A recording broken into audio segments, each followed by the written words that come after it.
Boa noite. Eu começo esta edição do Caderno Regional falando de esporte. Falta um pouco mais de um mês para as Olimpíadas do Rio de Janeiro e a tocha olímpica chega à região só no dia 22 de julho. Mas hoje, Santos viveu um pouquinho do clima dessa competição tão importante que simboliza a união entre os povos. É que a cidade foi palco de uma cerimônia de premiação do Rei Pelé. O evento aconteceu no museu que leva o nome do rei, no Valongo, no centro. Pelé recebeu a Comenda Olímpica. É a honraria mais importante do Comitê Olímpico Internacional. Um reconhecimento por toda a trajetória do atleta. Conquistas, superações e respeito. O Rei Pelé foi escolhido pelo representante do comitê no Brasil, Carlos Arthur Nussmann, e o presidente internacional, Thomas Bach, aceitou a sugestão. Bach diz ainda que Pelé é seu maior ídolo no esporte. Apesar de todas as razões institucionais, tem razões pessoais para todo mundo. Todo mundo tem razões pessoais para render uma homenagem a um atleta dessa grandeza. Ele não necessita contar histórias de quem é o Pelé, dos gols que ele fez, dos títulos que ele deu e da personalidade, o ser humano que o Pelé é. Ele é universalmente reconhecido aonde quer que vai. No discurso, o rei só agradeceu e disse que fez questão de receber a homenagem em Santos, cidade do clube que o projetou para o mundo. E justamente aqui, onde cada objeto, cada canto compõe parte de suas lembranças. Então, sozinho ninguém faz nada. E eu tenho que agradecer tudo que aconteceu na minha vida, agradecer aos meus colegas que a gente estava comigo. Em 1958, quando eu tinha 17 anos, quando nós fomos para a Suécia, nós chegamos na Suécia, ninguém sabia o que era o Brasil. E eu, poxa, não tinha muita experiência, né? Eu falei assim, pô, é um absurdo, a gente lá no Brasil, o melhor time do mundo, mas na Suécia ninguém conhecia o Brasil. E eu tenho certeza que com o futebol e a minha participação, nós tornamos o Brasil conhecido. Títulos já foram inúmeros na carreira do rei. Foi eleito até atleta do século. Agora, uma curiosidade que faz este prêmio ser mais especial ainda é que Pelé nunca disputou uma Olimpíada. Nessa época, não podia se jogar profissional nos Jogos Olímpicos. Então, eu até brinco com alguns amigos. Eu falei assim, o Brasil nunca ganhou um título olímpico porque eu nunca joguei. Pô.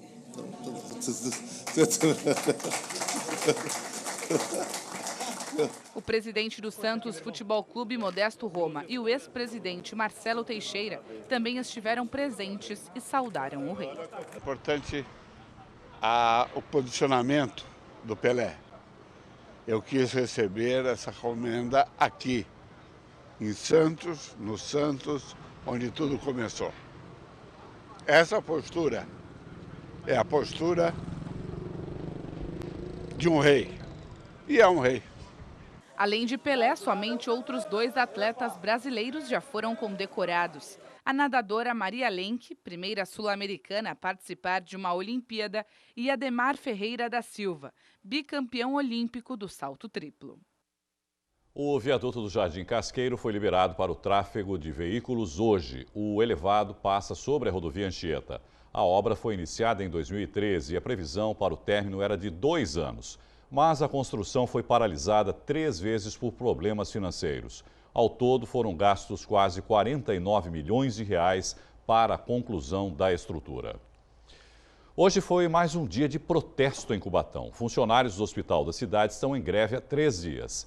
A unidade está ameaçada de fechar. Já os professores realizaram manifestação na porta de uma escola. Professores se reuniram em frente ao Centro Educacional Unificado no centro para protestar contra o corte de benefícios e pedir o reajuste de 4,2% no salário. Estamos reivindicando a incorporação dos valores do cartão servidor, que é um benefício criado pelo governo municipal e que está suspenso, está bloqueado os valores. E estamos também reivindicando a incorporação da gratificação de nível, que é um valor que nós recebemos junto com o salário e que tem uma ameaça de ser retirado. E estamos solicitando também uma revitalização do nosso plano de saúde, porque o plano de saúde está sucateado, poucos médicos atendem, os hospitais são poucos que ainda atendem e nós somos descontados todos os meses. Outra reclamação é em relação às condições precárias de trabalho. Falta assim, alimentação das mais básicas, falta material, a gente não tem acesso a recursos para poder diversificar as aulas.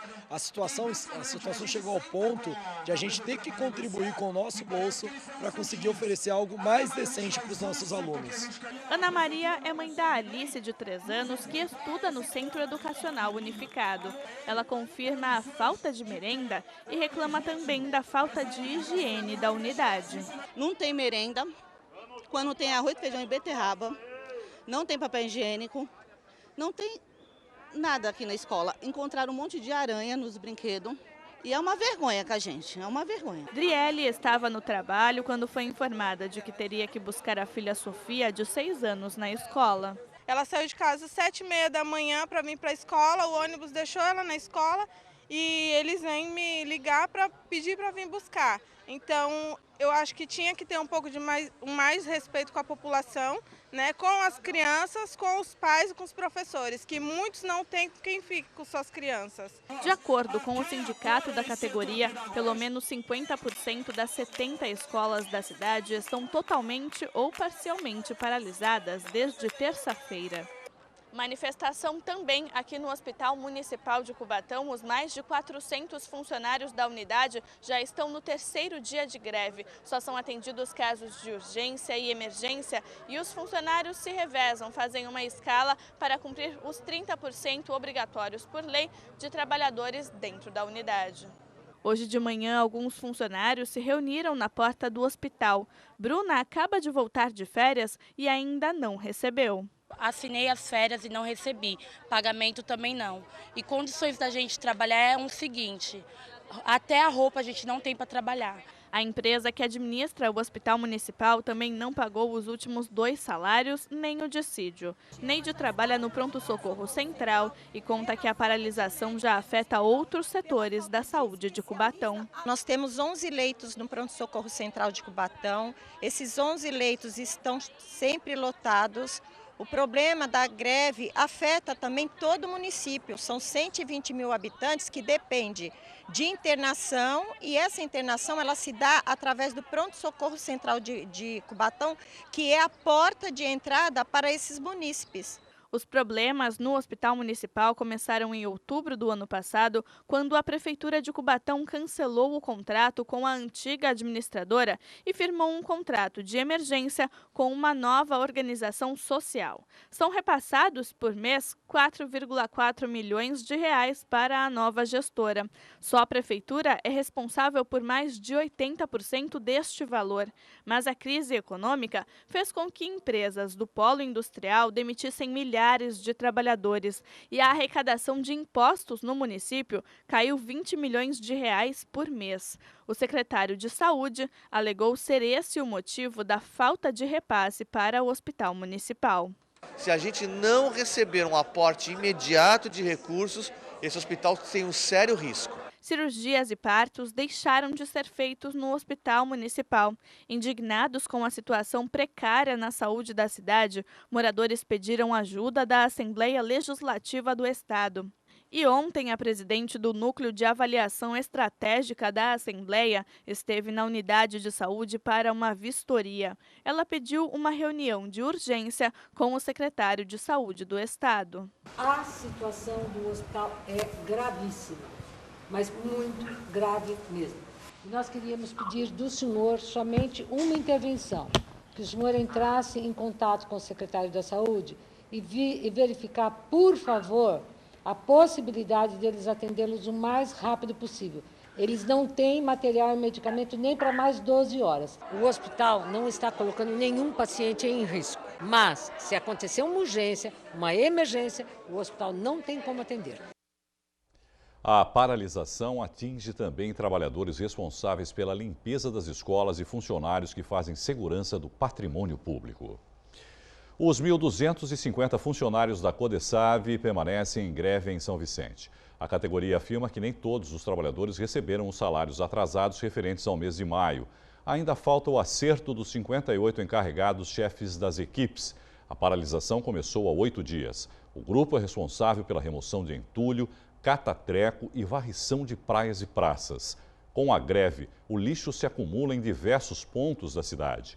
Em nota, a Prefeitura informa que pagou todos os funcionários concursados e que busca regularizar a situação dos outros trabalhadores nos próximos dias.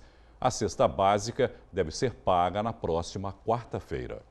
Futebol. O Santos venceu ontem o Sport por 2-0 na Vila Belmiro. Com o resultado, o Peixe assume provisoriamente o 4º lugar do Brasileirão com 13 pontos.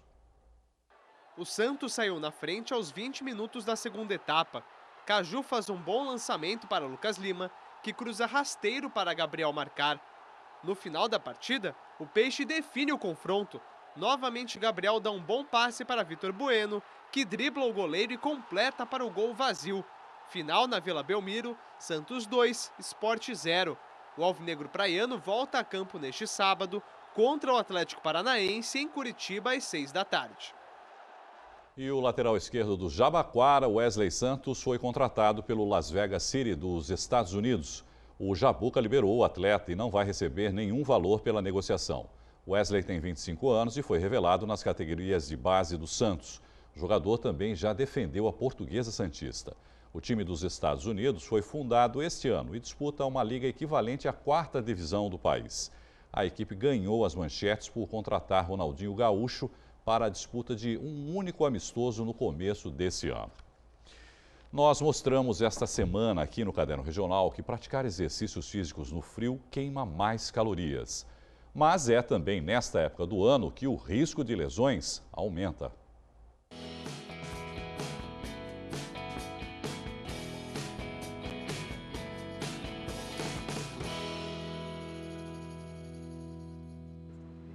Santos é uma cidade de praias, o que ajuda na prática de exercícios físicos. Mas para se exercitar no frio dos últimos dias, é preciso tomar algumas medidas. Minha dica é você tomar um café bem quente, se agasalhar e aí nos primeiros 500 metros você já está tirando a roupa e já está correndo porque começa a aquecer, né? A gente esquece o frio, o importante é a saúde em primeiro lugar, a motivação junto com os amigos é sempre bom. A motivação para manter a forma aí, né? Nós somos amigos aqui, os filhos vão para a escola, a gente aproveita o embalo e vem fazer a caminhada para manter o pique do dia aí.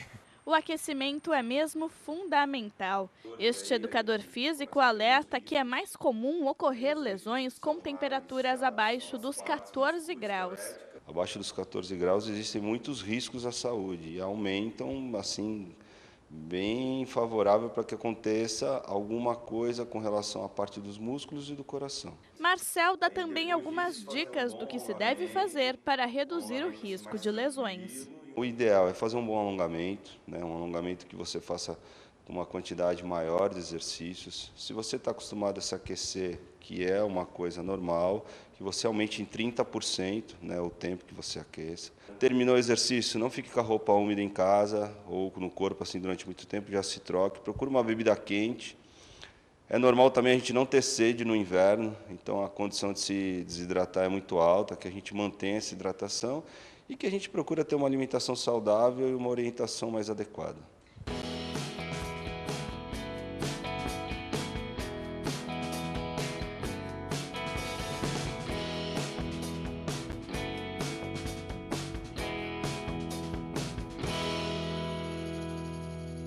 Ele fez de sua paixão um meio de vida. O aventureiro Lumarini já conheceu vulcões no México, sobrevoou a rodovia transamazônica e, preocupado com o meio ambiente, utiliza o esporte para promover a ideia da preservação.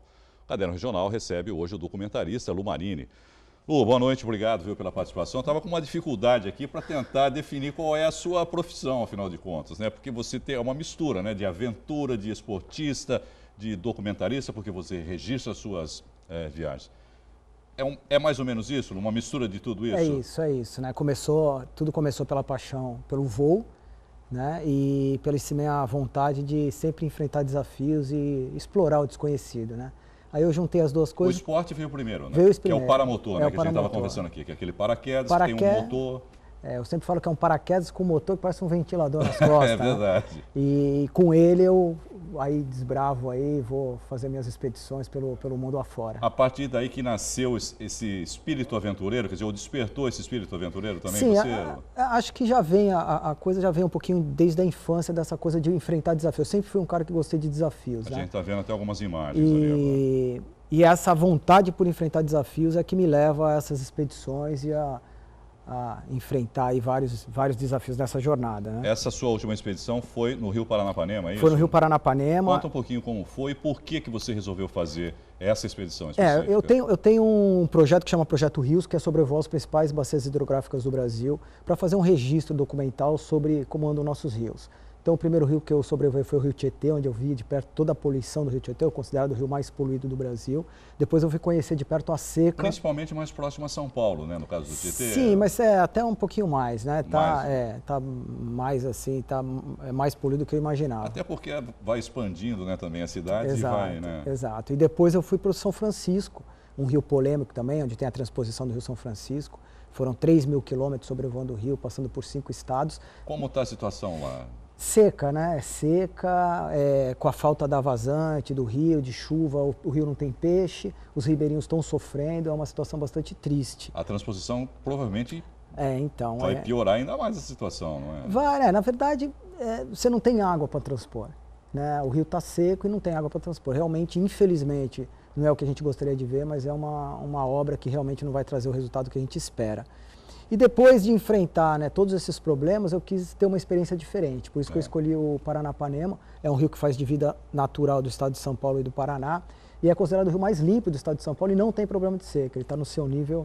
E ali eu pude ver muita preservação, sobrevoei áreas muito bonitas, como o Parque Ecológico Morro do Diabo.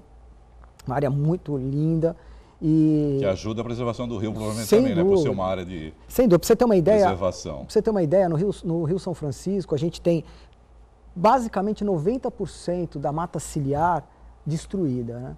E no Rio Paranapanema, eu vi realmente uma situação bem diferente disso e vi os ribeirinhos podendo viver do peixe, sustentando sua família com peixe, então foi uma situação bem diferente. Esse desmatamento dessa mata ciliar, que a gente chama, né, que é aquela vegetação muito próxima, né, do rio, sim, talvez seja o maior problema, né, porque acaba causando assoreamento nos rios, porque, né, quando sobe, desbarranca e assoreia o rio. Exatamente, né? O maior problema é esse. São dois problemas que eu vi muito presentes ali.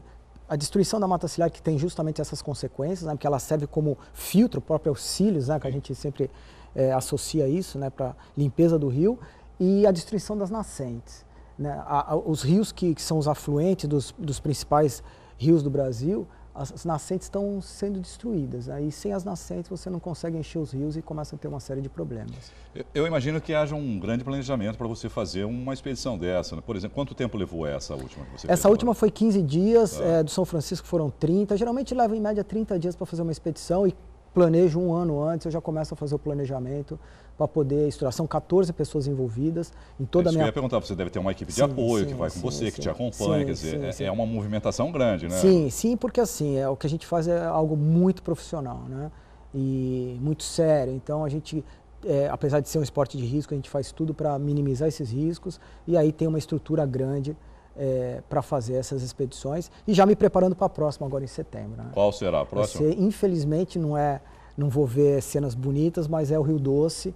Né? Eu tinha a necessidade de fazer esse rio, o rio que teve a maior destruição ambiental da história, e eu vou justamente sobrevoar para poder fazer uma avaliação também, de passado esses quase um ano, em novembro faz um ano do acidente. Mas foi muito feio lá, né? Foi muito feio e...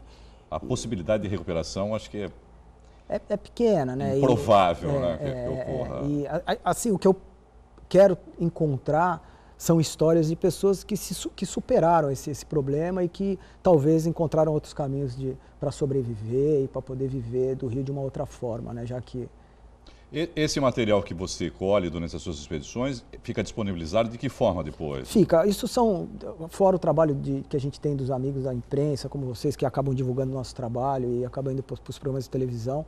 Eu lanço documentários sobre esse material, livros também, livros educativos, e começo uma exposição que vai rodar o Brasil inteiro, passando por vários shoppings, inclusive escolas, universidades também, que chama Pelos Ares, que vai justamente mostrar a minha realidade, a realidade que eu vivi durante essas experiências aí voando pelos rios do Brasil e outras expedições que eu já fiz. Bom, você já falou um pouquinho dos próximos projetos, né? Tietê, São Francisco, agora o Rio Doce. E futuramente alguma coisa diferente em relação a... Tem, a gente não perde o espírito da aventura. Eu sobrevoei o vulcão no México, né? Fui o único piloto do mundo a sobrevoar um vulcão ativo. Né? A que te trouxe mais emoção, qual foi? Então, acho que o que mais me emociona são os rios, né? Porque eu tenho um convívio muito humano com as pessoas que vivem do rio.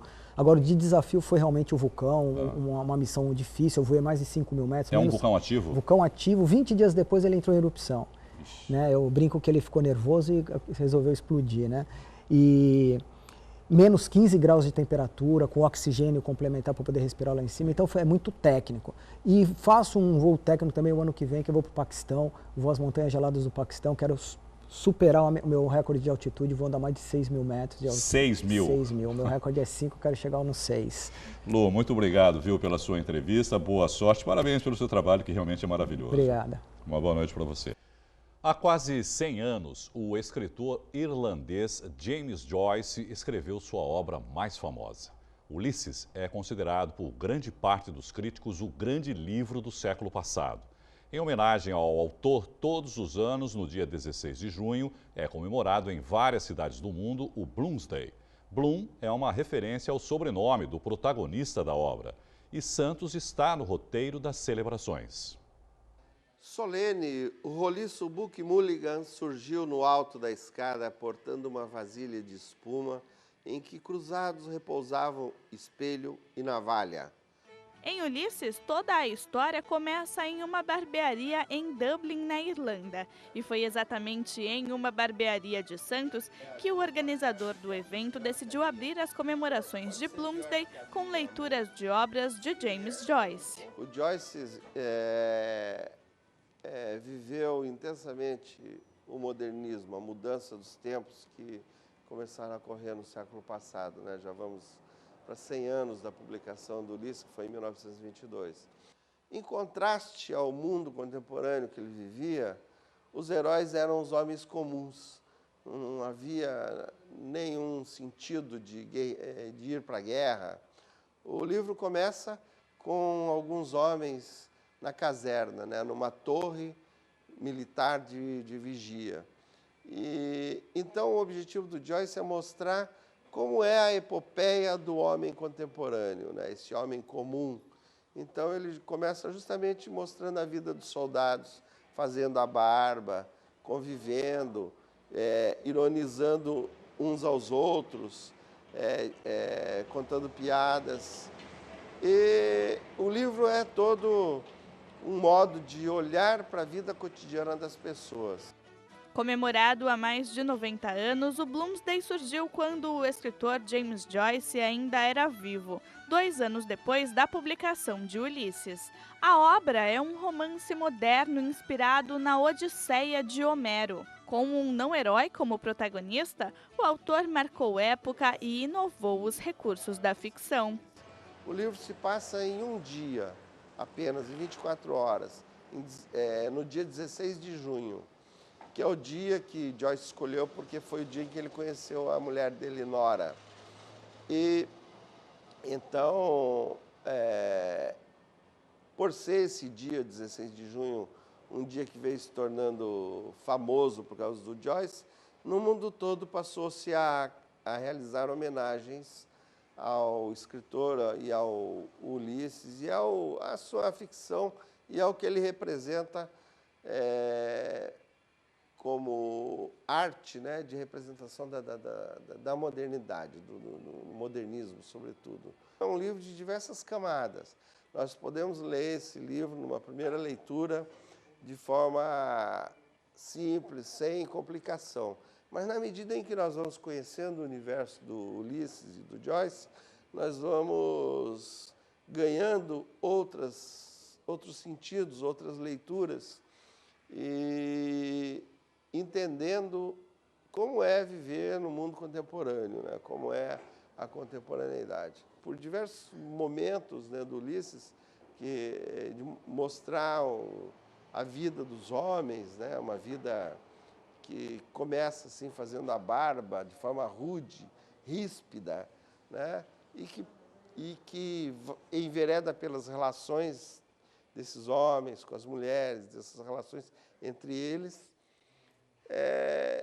nos traduz assim a complexidade que é a vida, apesar de não existir mais nenhuma heroicidade, né?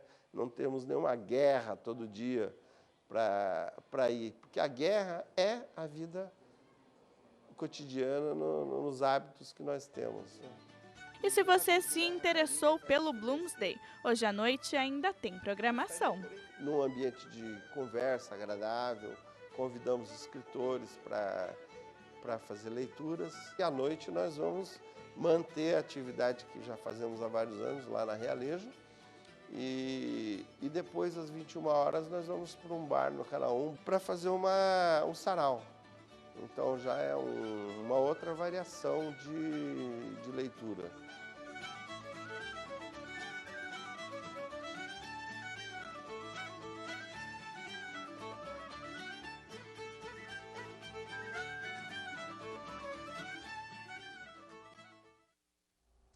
Além de Demarque, participarão com leituras os escritores Alessandro Atanes, Alexandre Marques Rodrigues, Manuel Herzog, Marcelo Ariel, Flávio Viegas Amoreira e Rodrigo Savazone. O sarau acontece na Avenida Pinheiro Machado, 864, daqui a pouquinho, a partir das 9 da noite.